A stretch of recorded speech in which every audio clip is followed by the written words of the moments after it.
Próximo à minha casa tem um prédio com apartamentos de alto padrão que eles são anunciados a um preço médio de R$ 1 milhão. Recentemente eu fui abordada com uma ótima estratégia de investimento. De 1 milhão, alguns apartamentos estavam sendo vendidos a 850 mil, ou seja, preço de venda 150 mil abaixo dos valores que normalmente são negociados. O curioso é que esse preço depreciado ele estava sendo praticado apenas nesse prédio em questão. Nos demais, tudo segue com cotação normal. Eu tenho outros planos com meu dinheiro, mas a um primeiro momento realmente parece uma boa estratégia de investimento, né? De forma resumida, uma estratégia de velho investing ou ação de valor consiste em investir em negócios com preços incorretos, subavaliados, mal compreendidos ou simplesmente em desuso. Nesse vídeo eu vou discutir com vocês os erros de precificação desses ativos. E fica até o final que eu também explico por que o preço desses apartamentos em questão estão depreciados. Meu nome é Sidene, economista e analista CNPI. Se você busca informações sobre o mercado acionário americano, se inscreve no nosso canal, mas se busca ideia de portfólio, acesse centraldoread.com.br e conheça a nossa carteira recomendada. Bom, vamos lá, né? Vamos começar aqui pela principal estratégia, eh, um dos maiores, né, investidores em value investing, que é Warren Buffett. Então, como que funciona essa estratégia? De forma resumida, o investimento em valor ou value investing consiste em encontrar preços de barganha para as ações, né? Então, a gente quer comprar, achar aqueles preços que estão bem baixos. Veja que é uma estratégia de investimento, que a estratégia de investimento em valor, ela é diversa da estratégia de investimento em crescimento, em ações de crescimento que buscam encontrar ações com a melhor capacidade de aumentar seus ganhos ao longo do tempo.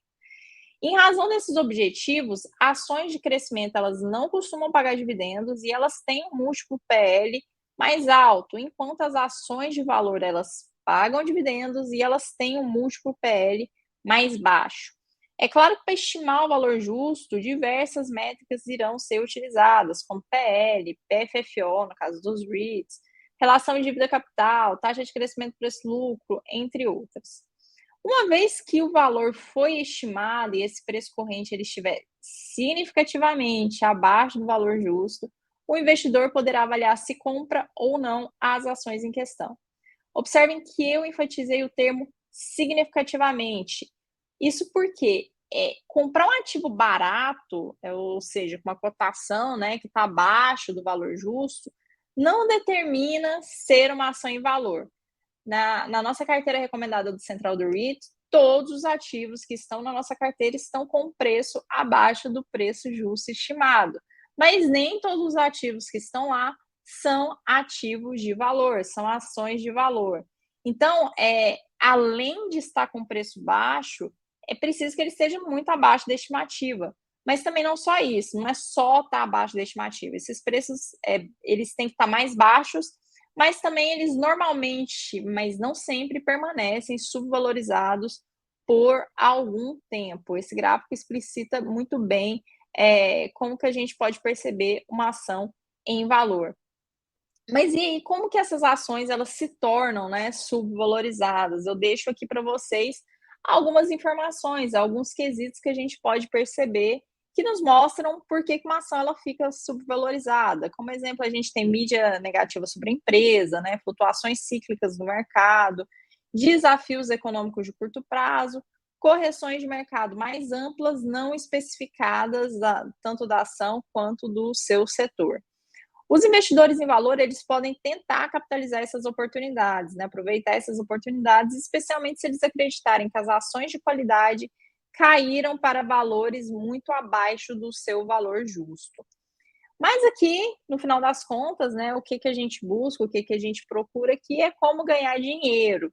E como eu disse, esse tipo de investimento ele busca por ações com preços de barganha que estejam assim de algum tempo. Então a gente vai ganhar dinheiro nesse tipo de ação quando a reversão chegar. Então, o que a gente quer saber é como que uma ação que ela já está subvalorizada, tão subvalorizada já há algum tempo, ela vai aumentar o preço, né? Como que essa reversão chega? O aumento do preço, ele vai ocorrer quando a lei geral da economia, né? Quando a economia ali, o equilíbrio de oferta e demanda, ele acontecer. quer dizer, ele acontece sempre, né? O equilíbrio ele existe, mas os fatores que compõem esse equilíbrio têm que se alterar. E aqui o principal fator é justamente a demanda. Então, a demanda por essas ações, elas precisam aumentar substancialmente para que a gente consiga perceber uma reversão nos preços. E o que leva a demanda a aumentar? Bom, eu posso citar aqui o mercado amplo. Ele pode perceber, né, que o preço justo da ação está muito abaixo, né, e aumentar a demanda por ela, assim como a gente percebeu. O mercado em geral ele acaba percebendo. Então, se o quantitativo for muito grande, isso pode ocasionar uma reversão na demanda. E além disso, o investimento em valor ele tem que ser uma estratégia muito utilizada por investidores institucionais, como fundos de pensão. E esses podem às vezes entrar ou sair de certas ações ou grupo de ações como um rebanho. Com esse entra e sai em estoque de valor, o resultado pode ser tanto aumentos, né, quanto quedas significativas também no preço. Mas como toda estratégia de investimento, a estratégia de investimento em valor ou value investing, ela também tem seus prós e contras.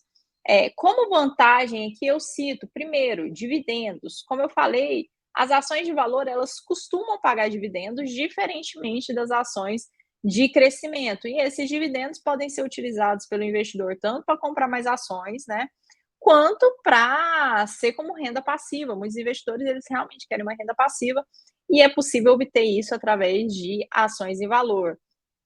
Outra coisa, o potencial para retornos estáveis, né? Por estarem muito depreciadas, essas ações elas podem produzir retornos mais consistentes e com menos volatilidade quando nós comparamos com as ações de crescimento.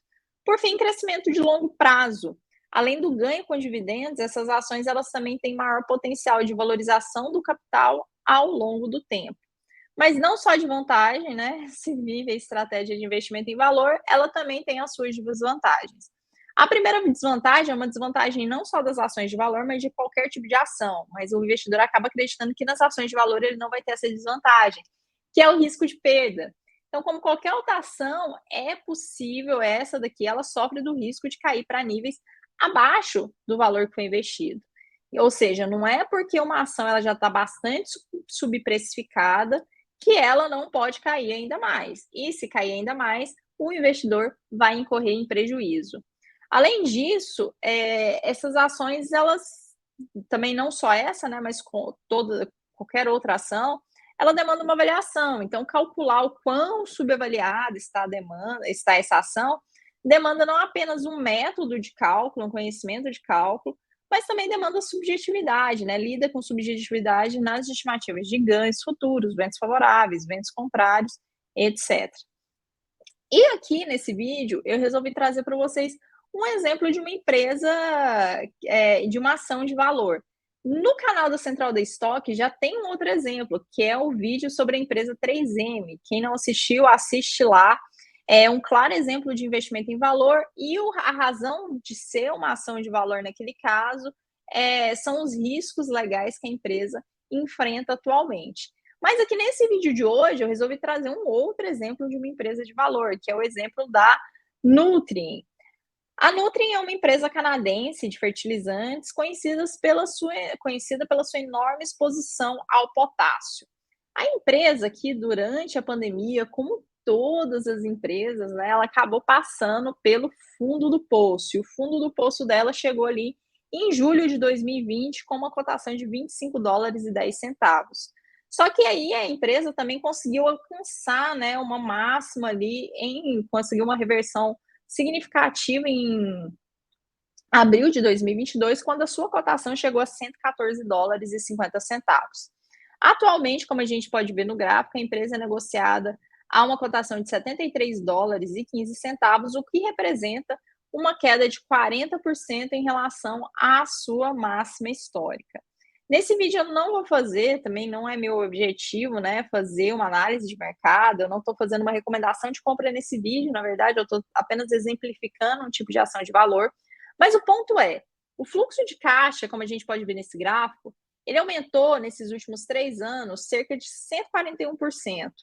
Para esse ano de 2023, a Nutrien ela espera gerar ali entre 5,5 e 6,5 bilhões em fluxo de caixa Desses 6,5, 5,5, 6,5, 5 bi vão ser revertidos em capex de manutenção, manter o negócio funcionando, né?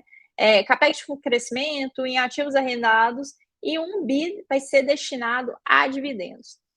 Por falar em dividendos, né, em recompensa ao investidor, que essa é uma das grandes vantagens das ações de valor, que é justamente a recompensa ao acionista, essa empresa, a Nutrien, ela tem sido muito ativa no seu programa de recompra. Ela reduziu nesses últimos 5 anos cerca de 18% das suas ações em circulação. Atualmente, a empresa ela está sendo negociada a 6,9 vezes o seu preço fluxo de caixa, que é muito abaixo da média desses últimos 3 anos, que é 18 vezes. Para chegar à estimativa de consenso de preço de Wall Street, que atualmente é de $99, a empresa teria que aumentar aí o seu preço em cerca de 36%. A empresa não, né, gente? A ação teria que ter uma reversão aí de cerca de 36%. Ou seja, o preço hoje ele está muito abaixo do seu valor intrínseco, mas não significa que isso seja uma recomendação de compra, como eu acabei de falar.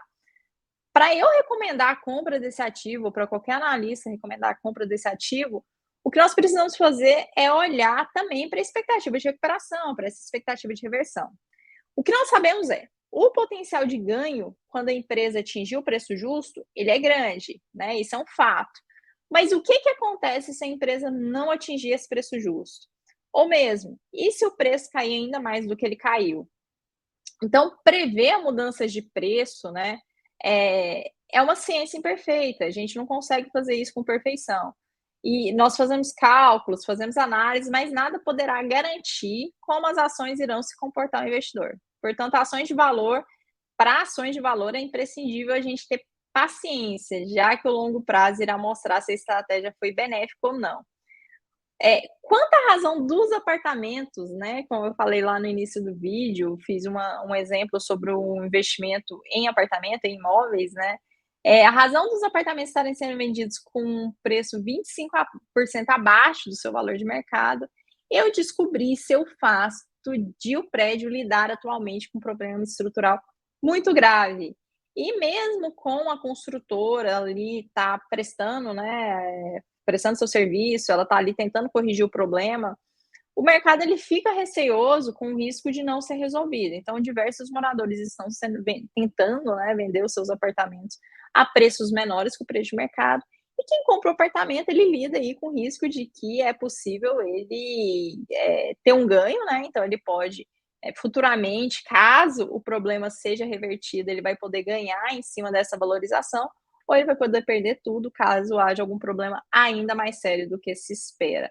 Então, eu, sabendo que essa é a razão da subprecificação, mesmo se eu tivesse dinheiro disponível, eu não compraria esse apartamento, eu não investiria nesse imóvel. Se você gostou desse vídeo, deixa seu like, siga também a gente nas nossas outras redes sociais, no Twitter e Instagram, @Central da Stock. Um abraço e até a próxima.